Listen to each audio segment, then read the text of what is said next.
Hallo, mein Name ist Wiebke Mattes. Ich bin geschäftsführende Mitarbeiterin des Zentrums für Schlüsselqualifikation und ich werde oft gefragt, was ist das ZFS? Das ZFS ist formal betrachtet eine gemeinsame Einrichtung der Fakultäten der CAU. Es wird geleitet von Vertreterinnen und Vertretern dieser Fakultäten. Und es gliedert sich in zwei Bereiche, den Bereich Schlüsselkompetenzen und den Bereich Deutsch als Fremdsprache. Hier am ZFS legen wir den Fokus auf die Aktivität der Studierenden, denn sie sind es, die vor unmittelbaren Herausforderungen im Studium stehen und die nach Handlungskompetenz suchen. Wer steckt dahinter? Am ZFS wirken Menschen aus den unterschiedlichsten Fachhintergründen zusammen. Neue Konzepte und Methoden werden in lebendiger Teamarbeit und in regelmäßigem kollegialen Austausch entwickelt. Die gute Atmosphäre und das gemeinsame Interesse an guter Lehre zeichnen die Arbeit am ZFS aus.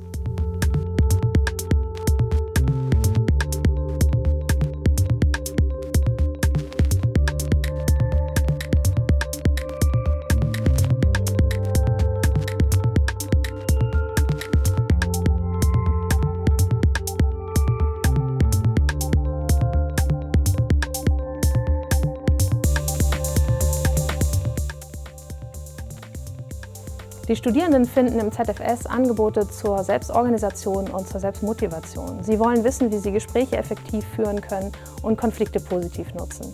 Sie wollen aber auch ihren Blick in ihre berufliche Zukunft werfen und dann möchten sie wissen, welche Techniken es gibt für Führung oder Projektmanagement oder auch zur Medienkompetenz.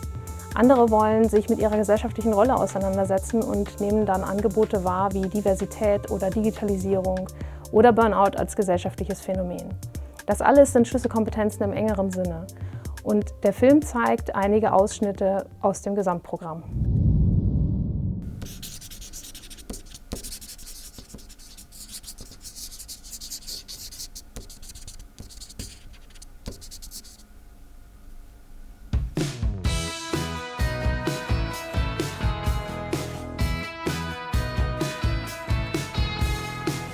Ich bin Annika Heinemann, ich bin zuständig für den Bereich sozialkommunikative Kompetenz und Selbstkompetenz und wir befinden uns hier im Seminar Einfach führen, sich selbst und andere.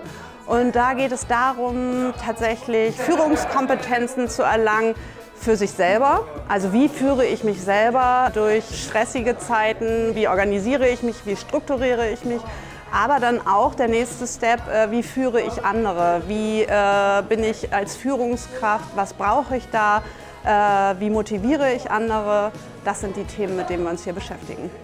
Das Tolle an diesem Kurs ist, dass die Studierenden ganz viel eingebunden sind in die Planung und Organisation dieses Kurses, dass also von denen in der Vorbesprechung etwas über die Prüfungsleistung festgelegt wird, dass die selber den Fahrplan erstellen, die Themen wählen, über die sie etwas hören wollen. Also das Thema Einfach führen, sich selbst und andere sich von Beginn an wie ein roter Faden durchzieht und ganz viel Selbstorganisation und Arbeit in der Gruppe eine Rolle spielt. Mein Name ist Helmut Ladehoff. Ich bin hier am ZFS im Bereich Sachkompetenz tätig und gebe Lehrveranstaltungen zur Existenzgründung und zum Projektmanagement. Und gerade sind wir im Seminar Grundlagen der Existenzgründung und des strategischen Managements. Hier generieren die Studierenden Geschäftsideen, lernen dann aus der besten Geschäftsidee ein Geschäftsmodell zu entwickeln und erarbeiten in Teams semesterbegleitend dann den entsprechenden Businessplan. Hervorzuheben in diesem Seminar ist der Praxisbezug. Wir haben heute zum Beispiel gleich Frau Tomanek, erste Vorsitzende der Mentoren für Unternehmen Schleswig-Holstein gehabt. Ganz wichtig ist mir auch die Anschlussfähigkeit. Also nach Ende des Semesters, wenn wirklich jemand seine Idee umsetzen möchte in die Tat und eine Existenz gründen, arbeiten wir auch eng zusammen mit den Angeboten hier an der CAU, mit dem Zentrum für Entrepreneurship, Open Campus, mit der Starter Kitchen und geben also jedwede Hilfestellung.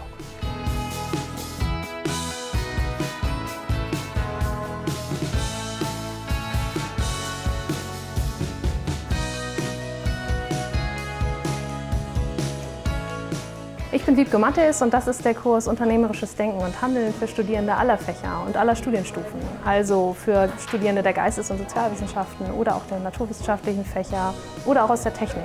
Und sie lernen hier, wie man ein Unternehmen führt, und zwar spielerisch. Das heißt, also wir spielen hier ein Planspiel auf Rechnern, wie man sehen kann, mit einer Software, die die Handlungen der Studierenden in Zahlen umsetzt und berechnet, wie der Markt aussieht. Wir sind hier 4 Unternehmen, die in Teams gestellt werden und wir bearbeiten einen Markt in Santa Beach. Wir stellen Surfbretter her und diese Surfbretter werden also produziert und verkauft. Und die Studierenden sind diejenigen, die das alles planen, organisieren und umsetzen und dann am Ende als Ergebnis sehen, wie der Markt gelaufen ist, ob sie Erfolg hatten oder ob es mal nicht so gut gelaufen ist. Und das ist sehr spannend und man lernt spielerisch ganz einfach und entspannt im Grunde mit den Zahlen umzugehen, aber auch mit Begriffen.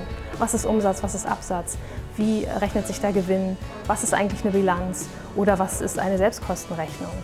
Und am Ende ist es immer wieder ganz erstaunlich zu beobachten, wie sie in der Lage sind, mit den Begriffen umzugehen. Und sie vorher noch nicht mal wussten, was es ist, können sie hinterher ganz einwandfrei eine Analyse vorlegen von ihren unternehmerischen Entscheidungen.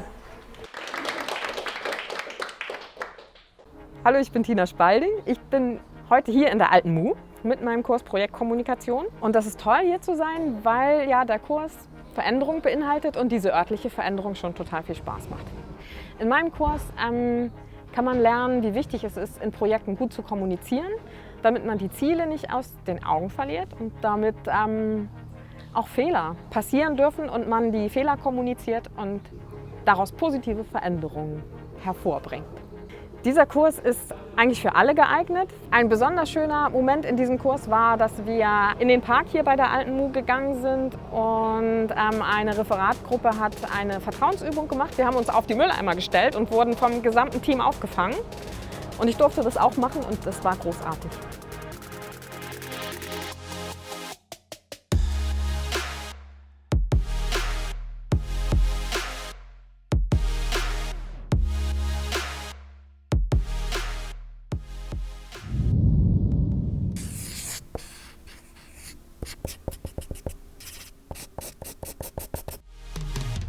Moin, mein Name ist Anne Rabe. Ich gebe hier im ZFS Seminare zu verschiedenen Themenbereichen und zurzeit läuft gerade der Blogkurs Kompetenz und Persönlichkeit.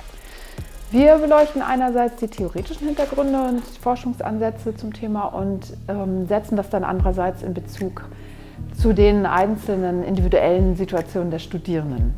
Hauptsächlich geht es darum, das eigene Kompetenzprofil herauszuarbeiten und für sich zu klären, wo die eigene Reise dann eigentlich so hingehen soll. Das sind dann Fragen wie, was macht mich aus, was kann ich gut, was brauche ich noch und natürlich auch die methodischen Aspekte, wie finde ich denn überhaupt meinen Weg. Das kann sich aktuell auf das Studium beziehen oder manchmal auch schon auf sehr konkrete berufliche Planung oder eben auch auf sehr persönliche Bereiche, das ist unterschiedlich. Wir haben hier interdisziplinär zusammengesetzte Gruppen, das heißt, wir haben die Möglichkeit, mit vielen verschiedenen Perspektiven in den Austausch zu gehen, was natürlich auch die Thematik sehr bereichert. Ich erlebe hier wirklich eine sehr große Offenheit und ein wirklich hohes Maß an Engagement. Die Studierenden haben einen erheblichen Anteil an der Seminargestaltung und es wird toll umgesetzt. Ja, das ist klasse. Ich darf hier großartige Menschen kennenlernen, spannende Blickwinkel erleben und nehme natürlich auch immer selbst neue Impulse mit für meine Arbeit, also definitiv ein Lieblingskurs. Mein Name ist Barbara Haupt. Ich bin hier im ZFS die Psychologin und für das Thema Lernen, Kompetenz und Persönlichkeit, aber auch das Thema Schlüsselkompetenzen der Zukunft zuständig. Ich gebe hier am ZFS den Kurs Lernen, der jetzt gerade stattfindet und da arbeite ich eine Woche mit Studierenden ganz intensiv am Thema Lernen. Ziel des Kurses ist aus meiner Sicht nicht nur, dass sie grundsätzlich über das Lernen und verschiedene Techniken kennenlernen, sondern dass die Studierenden nach dieser Woche wirklich mit einem fixen Plan rausgehen, wie sie das nächste Semester strukturieren wollen und dass sie schon einen groben Fahrplan physisch mit nach Hause nehmen. Die Studierenden in meinem Kurs haben sehr unterschiedliche Motive, warum sie den Kurs besuchen. Es gibt einerseits eher Studienanfänger, denen geht es darum, was über das Lernen an der Universität, wie man das optimieren kann und wie man es angehen kann zu lernen. Studierende aus höheren Semestern geht es eher darum, das Thema Lernmotivation zu optimieren und gerade so freiere Phasen wie Bachelorarbeit schreiben besser zu strukturieren und auch dran zu bleiben.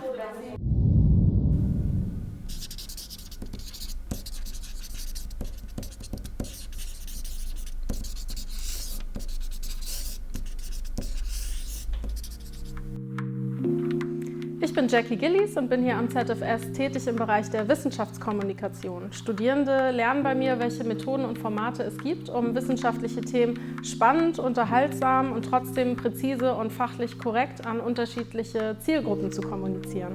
Ich bin heute hier mit meinem Kurs Audiovisuelle Wissenschaftskommunikation an der Fachhochschule Kiel. Warum sind wir hier? Heute ist der Höhepunkt unseres Kurses, nämlich der Pitch. Die Studierenden haben sich die letzten 6 Tage mit unterschiedlichen erzählerischen Formaten im Bereich Film auseinandergesetzt und mussten auch ein eigenes Filmkonzept erstellen. Und das müssen sie heute einer fachkundigen Jury präsentieren und haben dafür genau 2 Minuten Zeit.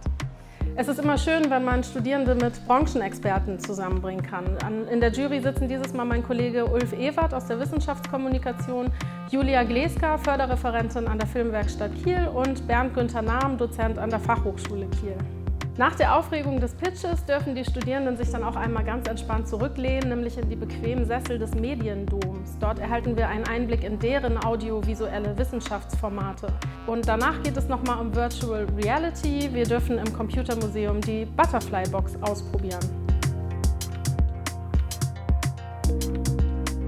Den Kurs, den ihr hier seht, ist der Kurs Wissenschaftliches Arbeiten mit der Kamera. Den gibt es seit ungefähr 10 Jahren. Der war von Anfang an eine Kooperation zwischen dem Zentrum für Schlüsselqualifikation, dem offenen Kanal Kiel und dem Kino in der Pumpe. In einem gut einwöchigen Kompaktseminar drehen wir Dokumentarfilme. Man braucht für diesen Kurs keine Vorerfahrung. Was auf jeden Fall hilft, ist Interesse. Das war bisher aber immer da. Die Dokumentarfilme werden im Kino in der Pumpe gezeigt. Das heißt, wir produzieren hier Filme unter Echtbedingungen. Wir setzen uns in der ersten Stunde zusammen, machen so einen kleinen theoretischen Überbau, entwickeln ein Thema. Dann gibt es hier im offenen Kanal eine Einführung in die Kamera. Dann wird gedreht, dann gibt es wieder eine Einführung in den Schnitt, dann schneiden wir und dann wird der Film am Ende im Kino in der Pumpe gezeigt. Ich bin eigentlich hier, um Hilfestellung zu geben und Fragen zu beantworten und zu unterstützen. Aber die machen alle ihre eigenen Filme. Und jedes Mal, wenn der Kurs stattfindet, machen unterschiedliche Leute unterschiedliche Filme und rufen mich halt auch oft dazu. Das heißt, die haben mich morgens um 3 irgendwie zu ihrem Dreh gerufen und dann sitzen wir morgens um 3 und drehen halt in der Kneipe diesen Film. Und man verbringt relativ viel Zeit miteinander, also deutlich mehr, als das halt bei normalen Kursen passiert. Und es ist immer so ein bisschen so wie Klassenfahrt, weil man halt eine begrenzte Zeit unglaublich eng aufeinander hocken muss und danach ist man sich aber auch wieder los und hat aber ein Produkt am Ende. Ja, moin. Ich bin Ulf Ewert, bin am ZFS für Wissenschaftskommunikation und Präsentation im Einsatz, sowohl in Kursen als auch in Organisationen von Events. Hier jetzt gerade läuft mein Blogkurs Storytelling mit Geschichten Menschen erreichen. Wir befinden uns hier im Komplex der Alten Mu. Der Kurs findet dort im UVido Change Lab statt. Wir wollten einfach mal raus aus der Uni an einen Platz, wo man kreativ sein kann. Im Storytelling-Kurs braucht man das, um Geschichten zu erzählen. Der Kurs startet immer mit der Frage, warum überhaupt Storytelling? Die Antwort: Zahlen und Fakten greifen zu kurz. Geschichten vermitteln Sinn. Pure PowerPoint-Präsentationen sind langweilig. Menschen sind interessant. Am interessantesten sind Menschen, die Geschichten erzählen. Der Kurs richtet sich an alle Interessierten aller Fachbereiche, und zwar von Bachelorstudierenden bis hin zu Postdocs. Geschichten spielen in allen möglichen Bereichen eine Rolle und helfen, Sachen zu verstehen und Resonanz zu erzeugen. Zum Beispiel, um komplexe wissenschaftliche Inhalte näher zu bringen oder aber auch, um Menschen für Projekte zu gewinnen.